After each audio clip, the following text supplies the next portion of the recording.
Okay, we are going to do what's called an empty data sheet. First, we're going to click on create a new work order.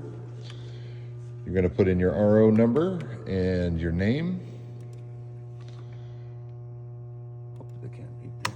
Then we're going to move forward to the manufacturers. Scroll all the way down till you see car liner, empty data sheet. Click on that. You'll see a car with an empty data sheet. Double click on the car. It won't have any information because it doesn't know the vehicle that you're working with. So move forward with the arrow at the top. This is where you can put in all your information of the vehicle you're working on. So if it's like a 2025 or something like that, where we do not have a data sheet for it, you can put in all the information here. In the notes, you would want to specify that you are using a empty data sheet. Once that's done, we're going to move forward. You're going to tell it whether it's on wheels or clamps, engine in or engine out. Once it gets to the clamping screen, it won't have any information as it doesn't know what vehicle you're working with. So once we get to the measuring screen, you will see where the 4 measurements go to the center of the vehicle, when actually what you're going to do is you're just going to measure the vehicle like you do any others. You're going to start at the back left, then go to the back right, then go forward to the front right, and then over to the front left.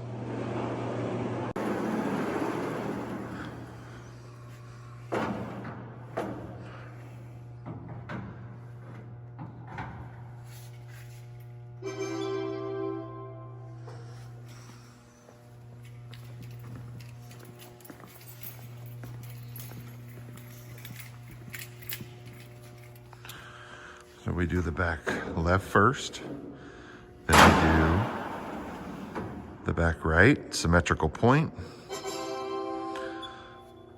Still maintain the at least 1,000 millimeters side to side and 2,000 millimeters front to back. And we're gonna follow the lock. So now that the back 2 are done, move forward.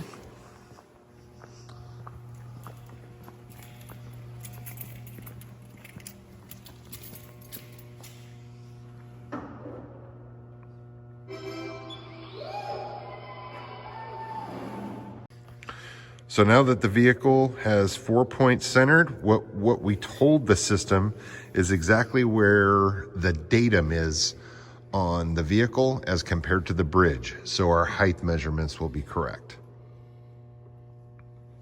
On the right side and on the left side. So we got them both. And we're good. We're just gonna we're gonna look at the numbers on both sides of the vehicle. If there are symmetrical points, they'll be the exact same on the right side and on the left side. And you can see the numbers here and here. They're all equal. All your measuring points are on green. We're ready to go and we can move forward. Once the car is centered, we are going to go to absolute measuring. Right below the house, the little car with the tab, drop down, absolute is open. Pause. And with that, absolute. So now that we're in absolute measurement, the first number 1 is going to be your first measurement. So we're going to be using those 4 symmetrical points that we used for centering. So he started at the back right. He's going to go forward to the front left, crossing the vehicle. Because we already know that there's nothing wrong with the car, so I went ahead and started whatever side that was closest to me. Now he's going to go to the back right. Yeah. Back left, and then to the front right.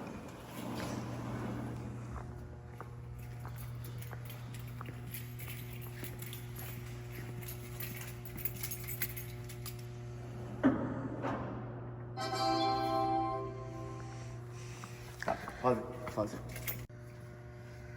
So as you can see, the first measurement from the back right to the front left was 1,872 millimeters. And then the number 2 measurement from front right to back left was 1871 with an overall distance of 1. We can go over here on the little tab to the right and drop it down, and then you can see your length, widths, and heights. Perfect. So also in Absolute, we are going to do what's called a linear measurement. I'm gonna start on the right side. So we're going to go right side forward to the front rail. I'm gonna start at the point that I know there is no damage and move to the front.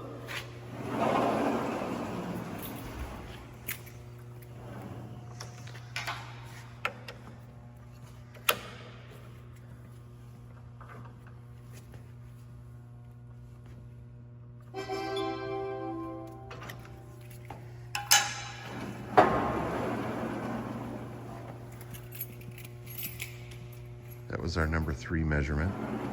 Now this will be the number 4 measurement.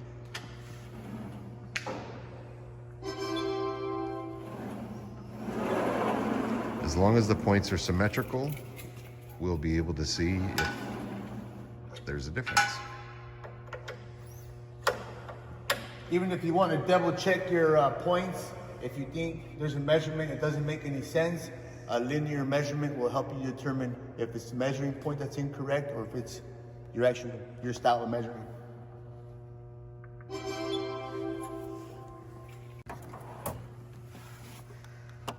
So now you can see our number 3 and number 4 linear measurements. And there's the measurements there with another overall distance of 1. And we're able to make sure that the car is square. We don't have diamond. We did linear. And say we found that the damage was right here in the middle and both rails are out. We can't compare one to the other because they're both damaged. So what you'll have to do is in your all data, it'll actually show, since we centered the car, we've established height. So that datum plane right below the vehicle is now done to the bridge so it knows where that's at. Now, with the 2 rails being out, you would get on all data because you can't compare one to the other, and then it'll show you the measurements of where, like let's say the engine bay of this Camaro, where the rails are exactly supposed to be from certain other points. So we can actually measure those out as well on the others. So let's say this rail from here to there is 37.76 inches. We can actually measure from here to there, get that under 5, do the same thing over here, and measure it here. That way it'll tell us in length, width, and height exactly where those rails need to be. And that's how you fix a car with empty data sheet. Scotty Chamberlain, thank you.